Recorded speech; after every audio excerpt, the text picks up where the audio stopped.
Today's horror story is written by Erutious. Good evening, all my children of the night. It is I, Count Mo. I bring you the finest tales from Reddit's nosleep subreddit. So sit back, relax, and let this dark veil fall about you as we delve into another spooky tale. I looked back at the computer screen, making sure that everything was in place for tonight's reading as a few more regulars popped into the chat. I had 35 so far, the same 35 that showed up with some regularity, but I could draw as many as 100 at a time before the story was over. That may not seem like many, but considering that I wasn't sitting half naked in front of my camera or giving away lavish prizes, I considered my readings to be pretty well attended. I'd only been reading my stories on YouTube for about a year when one of them took off like a shot, and I finally crossed the threshold into 1,000 subscribers. That was about the time I started adding a live reading of a random story every week. Just something to help promote a random Reddit writer so they too might benefit from having their stories heard by my limited audience. I was sitting in my favorite chair, cape drawn around my velvet top, my hair gleaming from the product used to keep it down, and my fake vampire teeth making my voice sound thick and slurry. This was my costume, Count Mo, and it was probably about as original as the ideas from the stories I read. If they could see the pajama pants I was wearing out of view of the camera, I'm sure the illusion that I was a real vampire reading internet stories in his lair would be ruined. Something made a sound in the room behind me, sounding like it had rustled something in the closet. But I just figured it was Chester, my big orange tomcat. It made me look away for a moment, casting my eyes into the dark room covered by an old tapestry from Party City. The blackout curtains kept even the streetlights from ruining my ambiance, and the hour at which I did these streams made for a room as dark as pitch. The glow from my computer monitor was the only light present, and it lit my face wetly as I turned back to the screen. I could see my image in the little window box, the playback tab, as it recorded, and I suddenly turned back and spat the teeth onto the desk with a flourish. This was another part of my intro, the losing of the teeth, since they made it almost impossible to read understandably. Now then, I said, smiling normally, let's start tonight's show. Tonight, we will be reading Voices in the Woods by user Foss Anima. Jesus, where do they come up with these usernames? Well then, my children of the night, let us begin. I looked over to the other tab, finding the story and starting at the beginning to read. Before starting tonight's stream, I had read it through a few times, familiarizing myself with the tale. It was a pretty predictable little story. Scouts in the woods, harassed by a monster, and I was pretty confident that I could read it without stumbling too hard over the words. There was nothing worse than having someone read over a stream and having to suffer through them constantly muddying the words. I heard something creak its way through the closet door and put it off as Chester again. It was just supposed to be a typical camping trip with my scout troop. Davy, Kevin, and I were so excited. We always looked forward to these camping trips, and the yearly spring camp was one of the best. All the scouts would set up near Grayson Falls, and there we would meet with another 5 local troops for the jamboree. There would be canoeing and races and s'mores, and of course, the annual Scary Story Contest. Wait. I heard the noise again, this time a little louder than before. It sounded like something pushing the closet door open. For some reason, the vent in my apartment is in the closet, so I always leave it cracked for suitable ventilation. I try not to hiss under my breath at Chester as he came out of my closet, probably sleeping in a pile of my dirty clothes again, since now my stream would be inundated with the sound of my AC running. Set up our tent a little further back than the others. Scoutmaster Larry giving us a set area where we could pitch our tents. No sooner had I picked a spot when Davy hissed at me to follow them into the woods. But Scoutmaster Larry said... I heard the springs creak as that big old Tom of mine jumped onto the bed and decided that it might be time for a diet. He sounded like he may have gained some weight over the last couple of feedings. Who cares what Scoutmaster Larry said? Do you want to camp or what? So we set up my tent there as a decoy and moved off into the woods as I followed Davy to the place where Kevin was setting up our campsite. But what if they look for us? I asked. Davy just waves his hand at my question. We'll go back and eat, and then after dinner we'll head back to the site. We'll wake up before anyone gets good and stirring tomorrow, and we'll be back in the camp before they notice anything. I was trying to maintain eye contact with the camera, but something was making the hairs on the back of my neck prickle. Intense level of scrutiny. I reached down to have a sip of my water and decided to power through the stream. It was just Chester, after all. He was just being a dumb cat. So the scouts went to their secret camp in the woods, and the storyteller admitted that it was pretty cool. They set up their own fire pit, got their own water, and were prepped for the night when they left to rejoin the scout troop. The rest of the day proceeded normally. A meal was served, some announcements were made, and then everyone left to go tuck in for the night. As I read this out, I could see myself getting more and more anxious in the afterimage on my computer. I was stumbling about 3 words a paragraph and considered going over to the bed to put Chester out. I didn't want to mess up the stream, though, and so I took another sip of water and tried to power through it. When I reached for my cup, apologizing to my audience for the small break, my foot moved and touched something soft and warm under my desk. I thought it might have been a slipper, but then it rolled over, wrapping its little paws around my foot. I looked down, nearly spilling my water as I caught sight of Chester, as he wrapped his sleepy little paws around my foot. I felt a chill slide up my neck. If Chester was here, then who was on my bed? I glanced up at the reverse image on my webcam, trying to probe the darkness, and I wished to Christ I had it. Something was staring at me from that midnight gulf, a distance of 10 feet that might as well have been an endless sea. Its eyes looked huge, 2 round eggs that were laser focused on the back of my head. The room was too dark for me to see much, but it was enough to make me very nervous. I realized I had been quiet for nearly 3 minutes as I looked at the eyes and pondered for my safety, and the chat started to wonder what was happening. Sorry, folks. I was wool gathering for a minute. Let's get back to the story. As I read, I began to make my plan. I couldn't just bolt for the door. It would probably get me. I could push the screen over on top of it and run, but that would also be a great way to get shredded. I had no clue what it was, so fighting it was probably right out too. So, I thought, what the hell was I going to do? As I read, I noticed that it just sat there, staring, not moving, and seemed to be listening. Maybe if I kept reading like I didn't notice it, the thing would go away. All kinds of nasty things were just waiting for you to notice them so they could kill you. If I could maintain my pace and just power through the story, maybe it would go away on its own.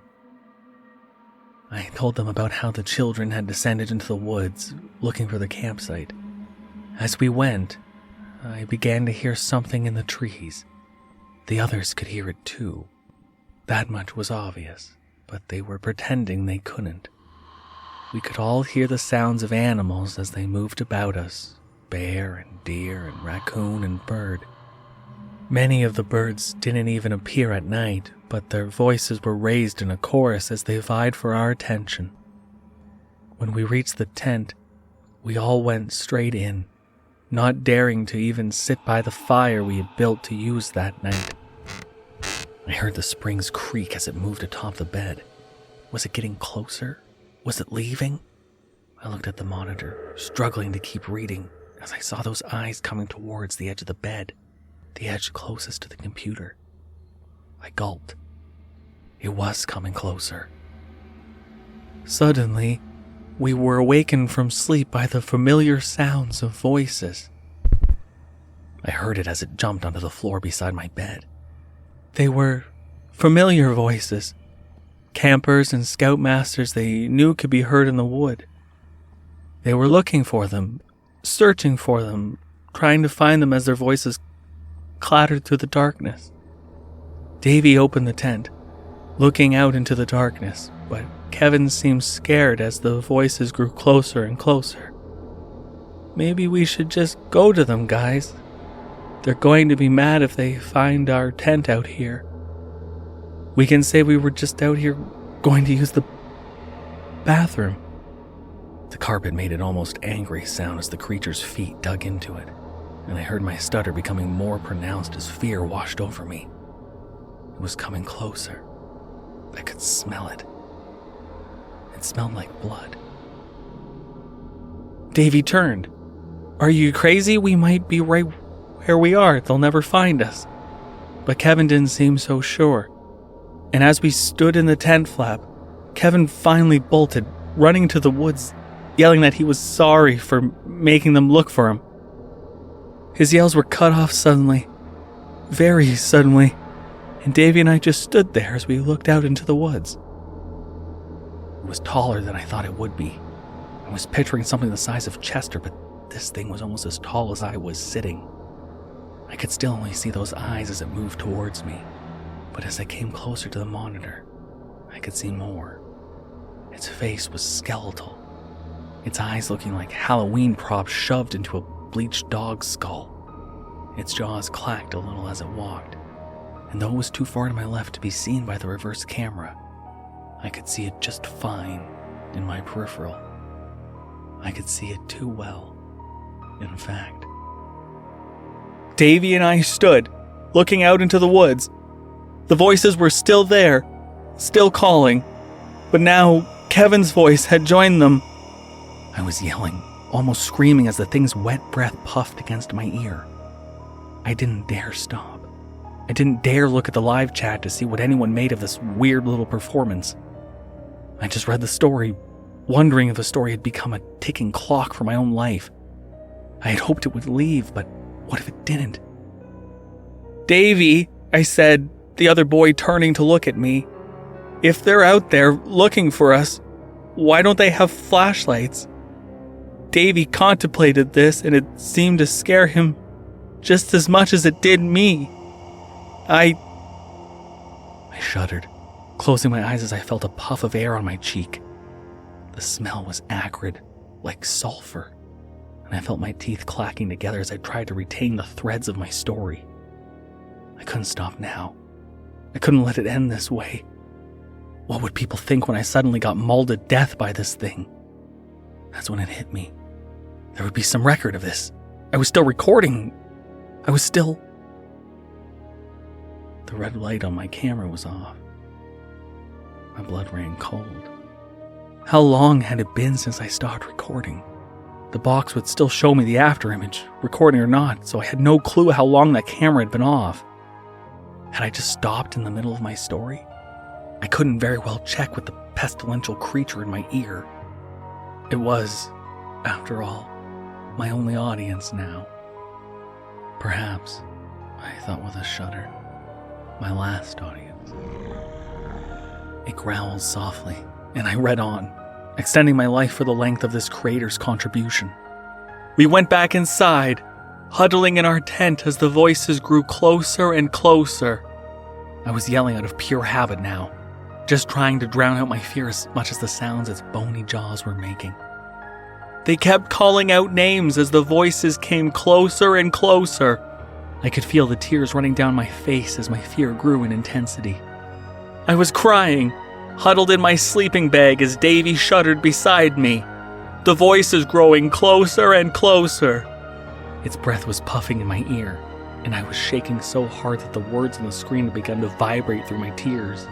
I jumped when I heard the zipper open, looking up to see Davy as he stepped out into the night, looking back only once as the voices seemed to surround the tent. As he left, I heard him scream. It was long and high, and it cut through the monotonous tone of the things grouped outside my tent. It ended suddenly, cut off as though choked out of him before his own voice joined that hellish choir. Its eyes were boring into me, and I wished that if it meant to kill me, it would just do it.